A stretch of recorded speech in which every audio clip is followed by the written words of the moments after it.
क्या आपने जो है अपने विचार रखे हैं?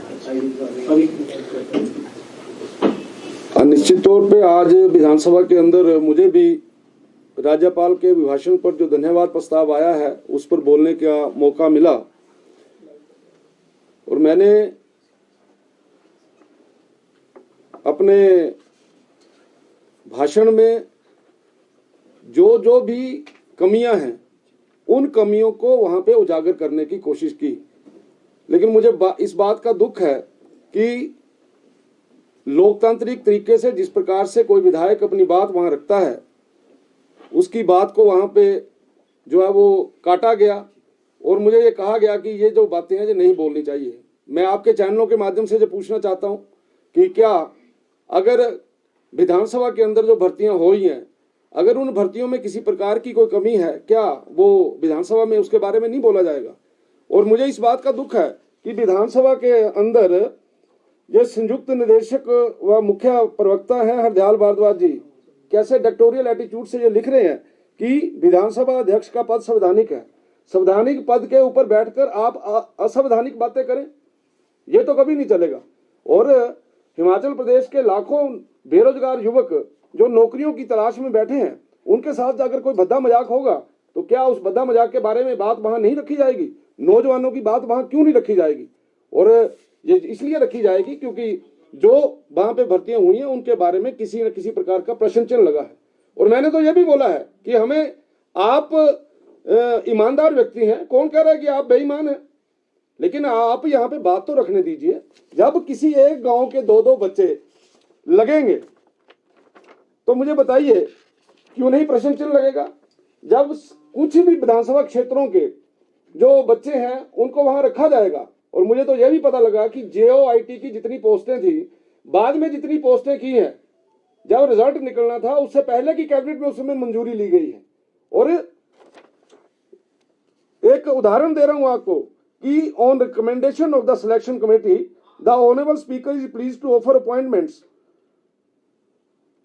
और इसमें 2 बच्चे ऐसे हैं जो विलेज चलारा के रहने वाले हैं। विलेज चलारा में इंटेलिजेंसी कहां से आ गई इतनी? अभिषेक पठानिया है, अखिल ठाकुर है।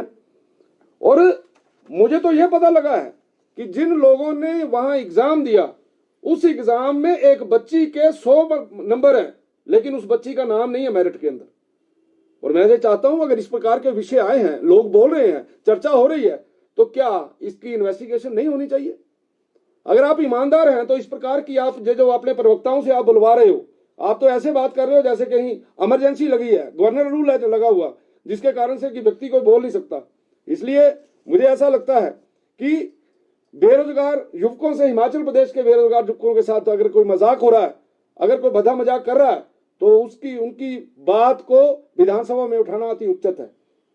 आज जो राज्यपाल का अभिभाषण हुआ उसमें मैंने ये भी बोला कि एक पर्टिकुलर, ये देखिए, एक व्यक्ति राजस्थान का रहने वाला है और वो CM ऑफिस में लगे हुए हैं। CM ऑफिस में पहले लगे हुए थे को टर्मिनस बेसिस के ऊपर, बाद में उनकी सिलेक्शन होती है। आप बोलते हैं हम हिमाचल प्रदेश के लोगों को रोजगार दे रहे हैं, आपको राजस्थान के लोगों को रोजगार देने की क्या जरूरत पड़ गई है? इसलिए इन सारे विषयों की गहन जो है छानबीन होनी चाहिए। अगर कोई गलत है उसके ऊपर एक्शन होना चाहिए। मैंने वहां रखा कि RTI मांगी किसी ने।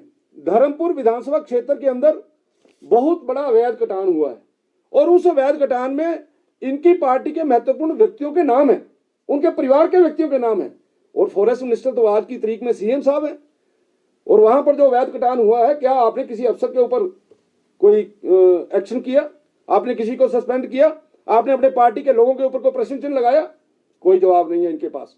इसलिए इस प्रकार की धांधलियां अगर हम विधानसभा के अंदर उनकी डिस्कशन नहीं करेंगे तो कहां करेंगे? आज हिमाचल प्रदेश के अंदर इंडस्ट्री की हालत बिल्कुल पतली है, इंडस्ट्री यहां से जा रही है, उस विषय को भी मैंने वहां पे लिया।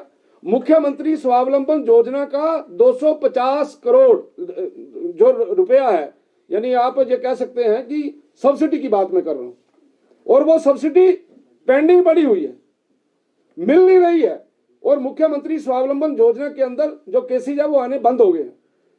इंडस्ट्रियल इंफ्रास्ट्रक्चर डेवलपमेंट के लिए हमारे समय में 50 लाख से लेके 60 लाख रुपए तक मिलता करोड़ के 50 करोड़ तक, 50 करोड़ रुपए तक इंफ्रास्ट्रक्चर डेवलपमेंट फंड मिलता था इंडस्ट्री को। आज वो 5 करोड़ मिल रहा है। 2023-24 में भी 5 था, 2024-25 में भी 5 करोड़ था। कहां से इंडस्ट्री का इंफ्रास्ट्रक्चर डेवलपमेंट होगी? आज बिजली के रेट इतने ज्यादा हैं जिसके कारण से यहां से इंडस्ट्रियों का पलायन हो रहा है। मैंने अपने विधानसभा क्षेत्र की भी कुछ विषय वहां पे रखे हैं।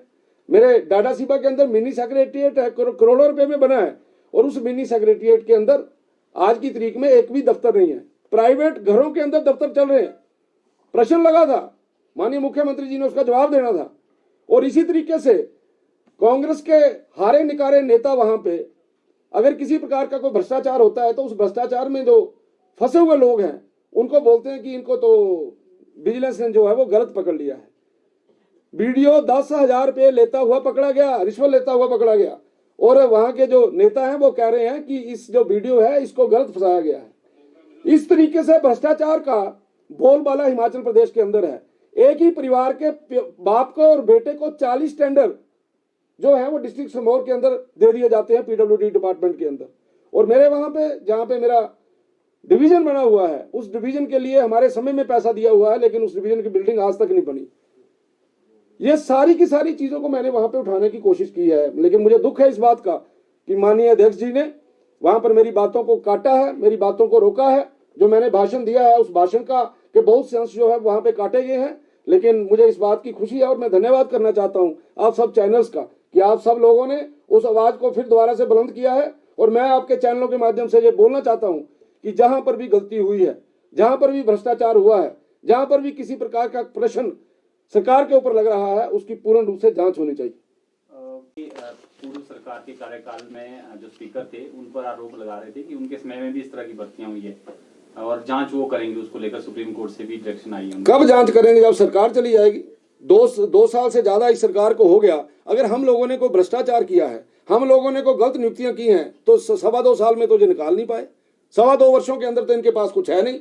इसलिए ये केवल और केवल अपनी बात को डिफेंड करने के लिए इस प्रकार के आरोप लगाते हैं। अगर हमने किसी प्रकार की कोई गलती की है, अगर हमारे समय में किसी ने भी कोई गलती की है, एक्शन क्यों नहीं होता? क्यों नहीं एक्शन कर पाते? ये एक्शन इसलिए नहीं कर पाते क्योंकि इनको कुछ मिल नहीं रहा है। इन्होंने तो हमारे पूरे के पूरे विभाग खंगाले हैं। मेरे इंडस्ट्री में सभी अफसरों को बोला है कि विक्रम का कुछ निकालो, सबसे ज्यादा बोलता है। मेरी आवाज को कौन बंद करेगा यार? कोई बंद नहीं कर सकता।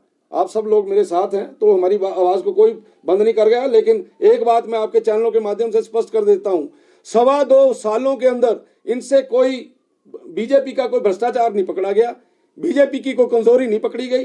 केवल अपनी कमजोरियों को छुपाने के लिए जो इस प्रकार के वक्तव्य देते हैं और वक्तव्यों के अलावा इनके पास कुछ नहीं। विक्रम जी, सेशन में जाति सूचक शब्द इस्तेमाल हुआ है। भोरंज के विधायक ने ये मामला भी उठाया। वो एक लुकोती है, कोई जाति सूचक शब्द नहीं है। आप कोई किताब लीजिए हिंदी की, उसमें मुहावरे निकालिए, आपको मुहावरा मिल जाएगा। हमने किसी को दुखी करने के लिए ऐसा कोई विषय नहीं बोला है।